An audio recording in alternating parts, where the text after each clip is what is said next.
Good morning, students. So today we will discuss first theory of our chapter number 2. Okay?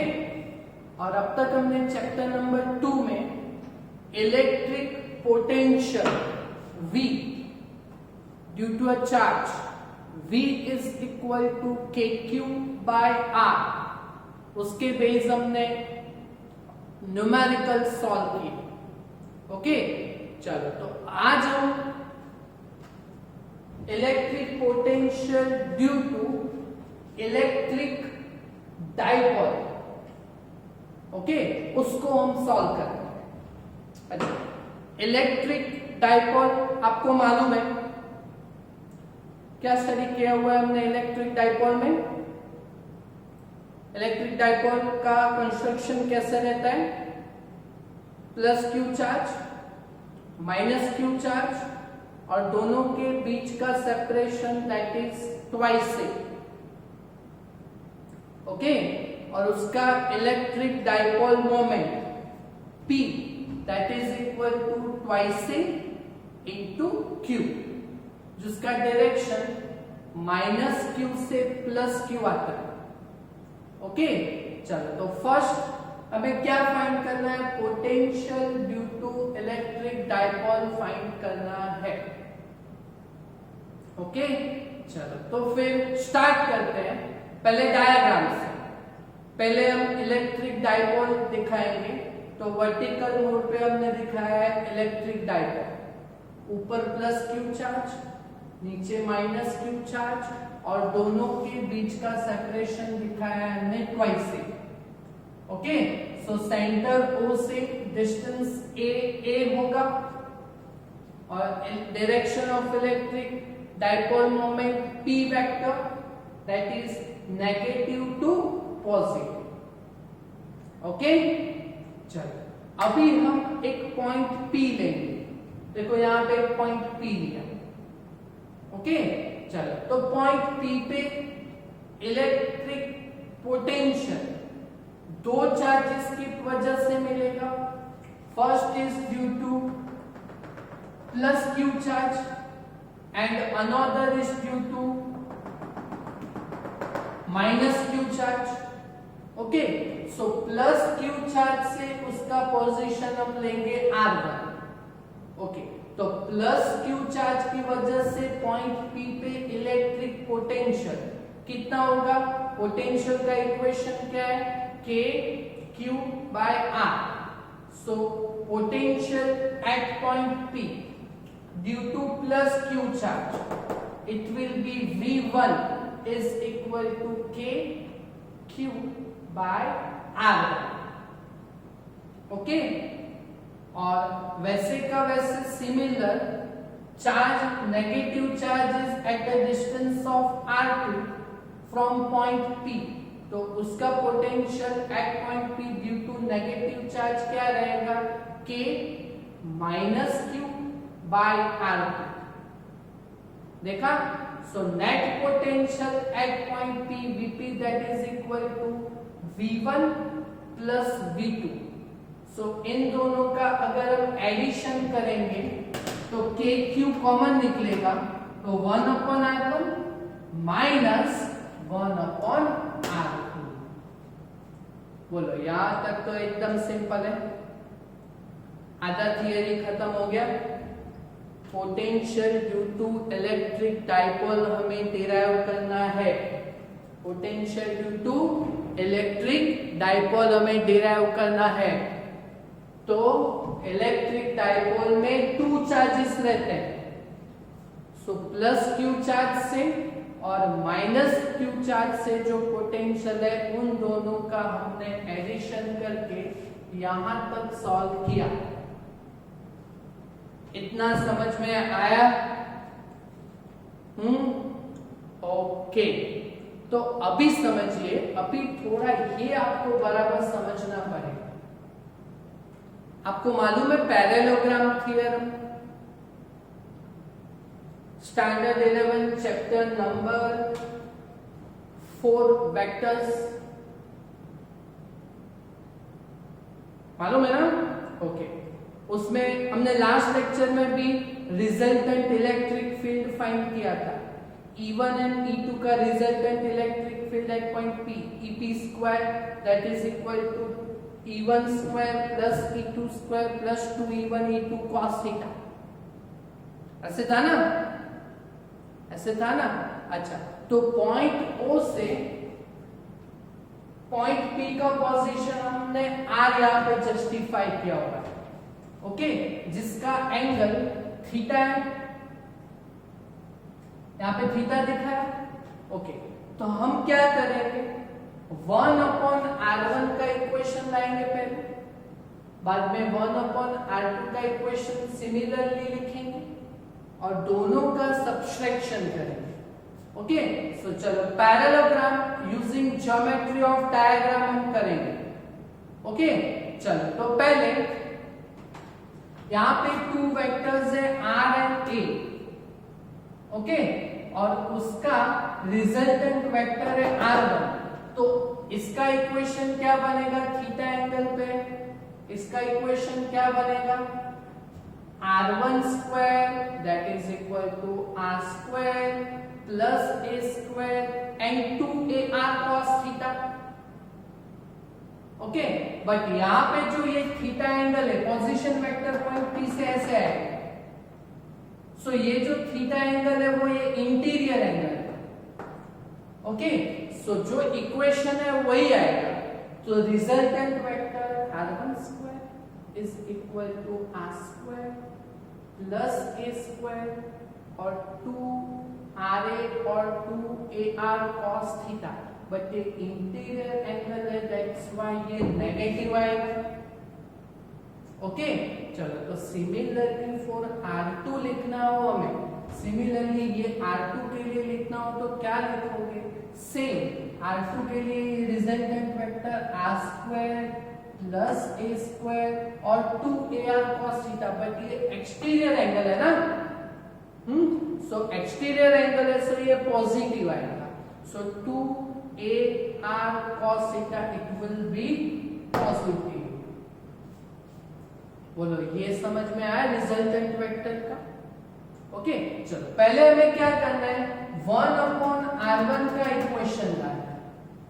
तो 1/r1 का equation कैसे लाएंगे, तो देखो ये r1 का है ना, चलो तो ये इक्वेशन में से r1 square that is equal to, इसमें से हम r स्क्वायर कॉमन निकालते हैं, तो r स्क्वायर यहां से अगर कॉमन निकालोगे तो r स्क्वायर कॉमन निकलेगा, सो 1 plus a square by r square minus r square common निकाल रहे हैं, सो यहां से r स्क्वायर कॉमन निकालोगे तो ऊपर r है और divide by r square, so यहां से एक r कैंसिल होगा, सो क्या आएगा minus 2a cos theta by r। देखा, repeating again, r1 square is equal to r square common निकालो, सो r स्क्वायर कॉमन निकलेगा 1 plus a square by r square minus यहाँ पे एक आ रहा है, सो डिवाइड बाय एक आ आएगा, so minus 2a cos theta by r, okay. चलो अभी हम ये पुरानी कंडीशन सिलेक्ट करते हैं। अच्छा, यही theory same electric field due to dipole हमने सॉल्व किया था, उसमें भी r ग्रेटर और ग्रेटर देन a की कंडीशन ली थी, है ना, ओके। तो यहां पे भी if point P at a distance of r and if r greater or greater than a, तो इस इक्वेशन में से हम सेकेंड ऑर्डर टर्म को नेग्लेक्ट करेंगे, it means a square by r square को अगर हम नेग्लेक्ट करेंगे फॉर r ग्रेटर और ग्रेटर देन, तो यहाँ पे क्या आएगा r1 square that is equal to r square 1 minus 2a cos theta by r। देखा, r ग्रेटर और ग्रेटर देन a हो, इट मींस r स्क्वायर का वैल्यू बहुत बड़ा है, तो ये टर्म नियरली इक्वल टू 0 रहेगा, दैट्स व्हाई हमने सेकेंड ऑर्डर टर्म को यहाँ पे नेग्लेक्ट किया हुआ। So r1 square is equal to r square 1 minus 2a cos theta by r, बोलो समझ में आया? अभी हमें इक्वेशन किसका बनाना है? 1/r1 का। चलो तो स्टेप बाय स्टेप जाते हैं। यहाँ पे r1 स्क्वायर है ना, तो r1 का इक्वेशन क्या बनेगा? r1 is equal to root करेंगे, r1 is equal to r और इसका root 1 minus 2a cos theta by r whole raise to 1/2। Okay, और 1/r1 का इक्वेशन क्या रहेगा? सो इसका इन्वर्स करो तो r1 की जगह पे 1/r, r की जगह पे 1/r और इसका जो भी ऑर्डर है उसका जो रेज़ टू है वो नेगेटिव हो जाएगा, 1/2 है तो 1 माइनस 1/2 होगा। क्लियर? ओके, बट हमने तो यहाँ पे कौन सी कंडीशन दी है? r ग्रेटर और ग्रेटर देन a, उसमें हम ऑर्डर को नेग्लेक्ट करते हैं, तो इसको यहाँ पे जो रेज़ टू माइनस 1/2 है ना, वो ब्रैकेट के अंदर मल्टीप्लाई कर दो माइनस सेकेंड टर्म से। So 1/r1 is equal to 1/r, 1 और माइनस 1/2 अंदर आएगा तो क्या होगा? माइनस माइनस प्लस और डिवाइडेड बाय 2 है, सो 2 कैंसिल होगा, so a cos theta by r। समझ में आया? रिपीटिंग, यहाँ पे 1/r1 का इक्वेशन आया और फॉर r और ग्रेटर देन है हम क्या करेंगे? जो माइनस 1/2 है वो अंदर मल्टीप्लाई करेंगे सेकेंड टर्म से। So 1/r1 is equal to 1/r in bracket 1 और माइनस 1/2 अंदर आएगा तो माइनस माइनस प्लस और डिवाइडेड बाय 2 कैंसिल होगा, so a cos theta by r। देखा? तो ये किसका इक्वेशन बना? 1/r1। ओके, तो 1/r2 का इक्वेशन हमें बनाने की कोई जरूरत नहीं है, टेक्स्ट में बना नहीं है, सिमिलरली लिखा है। तो सिमिलरली 1/r2 का इक्वेशन क्या आएगा? 1/r2 that is equal to 1/r in bracket 1 plus a cos theta by r है ना यहाँ पे, तो 1/r2 के लिए क्या आएगा? Minus a cos theta by r आएगा, प्लस की जगह पे माइनस आएगा। यहाँ से सॉल्व करोगे तो यही आएगा।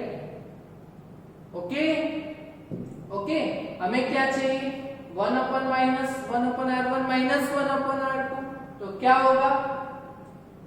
This minus this, 1/r will be common, so 1 plus a cos theta by r minus 1 minus minus plus a cos theta by r। देखो यहाँ पे 1 माइनस 1 कैंसल हो गया। ओके, ये कैलकुलेशन समझ में आ रहा है ना? ओके, तो a cos theta by r plus a cos theta by r, it will B 2a cos theta by r। देखा? सो 1/r1 माइनस 1/r2 का इक्वेशन क्या बना? 2a cos theta by r square आया। क्या आया? 2a cos theta by r square solve हुआ ना? हुआ ना ये सॉल्व? अच्छा, that is potential at point P, Vp is equal to kq और इसकी जगह पे क्या लिखेंगे? 2a cos theta by r square. Okay, चलो, बट ये तो फॉर इलेक्ट्रिक डाइपोल मोमेंट है, so answer must be in a dipole moment P। Dipole moment P that is equal to twice a into q। देखो यहाँ पे twice a और q है ना, तो उसकी जगह पे डाइपोल मोमेंट लिखेंगे, so Vp that is equal to kp cos theta divided by r square. This is the equation of potential due to electric dipole. Okay, for r greater or greater than a, और vector form में लिखना हो तो ये तो scalar quantity है ना potential, so Vp is equal to k। अच्छा, और डाइपोल मोमेंट वेक्टर क्वांटिटी है, सो P cos थीटा की जगह पे रखेंगे P vector divided by r square divided by r square. और जब भी वेक्टर फॉर्म यूज करते हैं तो हम यूनिट कैप मल्टीप्लाई करते हैं यूनिट वेक्टर। तो यूनिट वेक्टर हम क्या लिखेंगे, आर कैप, देखा ना, what is r cap? R cap is the unit vector in the direction of OP. बोलो समझ में आया? अच्छा, ये इतना टर्म थोड़ा बराबर वापस समझ लीजिए। तो वापस समझाता हूं, यहां तक का तो आपको मालूम पड़ गया। ओके, चलो, तो पैरेललोग्राम की थियरी के यूज करके हम रिजल्टेंट वेक्टर का इक्वेशन क्या बना सकते हैं? तो रिजल्टेंट वेक्टर फॉर r1, तो r1 square is equal to r square plus a square, और ये इंटीरियर एंगल है, that's why -2 ra cos theta. और सिमिलरली r2 के लिए r2 square is equal to r square plus a square, और ये exterior angle है, so it will be +2 ra cos theta. Okay, चलो अभी हम 1/r1 को सब्जेक्ट बनाने के लिए आगे जाएंगे। सो यहां से r1 square that is equal to r square common लो, r square common, so in bracket 1 plus a square by r square minus 2a cos theta divide by r। Okay, और अपनी कंडीशन फॉर r ग्रेटर और greater than a, यहाँ पे second order term को हम neglect करेंगे। Okay, तो r1 square is equal to r square 1 minus 2a cos theta by r। बोलो r1 स्क्वायर का आ गया इक्वेशन। सो यहां से हम रूट करेंगे, तो r1 is equal to r root of 1 minus 2a cos theta by r, that is 1/2 root means. Okay, और 1/r1 का इक्वेशन 1/r1 इनवर्स करेंगे, 1/r1 1/r, और ये ऐसे ही 1/2 का -1/2 ऑर्डर लिख दिया। ओके, चलो, तो फिर फॉर r ग्रेटर और ग्रेटर देन a, इस ऑर्डर को हम अंदर मल्टीप्लाई करेंगे सेकेंड टर्म से। So 1/r1 is equal to 1/r1, और -1/2 अंदर आएगा तो +1/2, सो 2 कैंसिल होगा, सो 1 plus a cos theta divide by r। बोलो समझ में आया? समझ में आया? और तो 1/r2 का इक्वेशन सिमिलरली लिखेंगे, प्लस यहाँ पे plus a cos theta by r, cos theta वाली टर्म यहाँ पे माइनस थी तो वहां पे प्लस आया, तो यहाँ पे प्लस है तो यहाँ पे क्या आएगा माइनस। सो 1/r1 minus 1/r2, 1/r common, ये चाहिए ना, तो 1/r common, so this -1 minus plus a cos theta by, so 1 cancel होगा, so 2a cos theta by r square आएगा।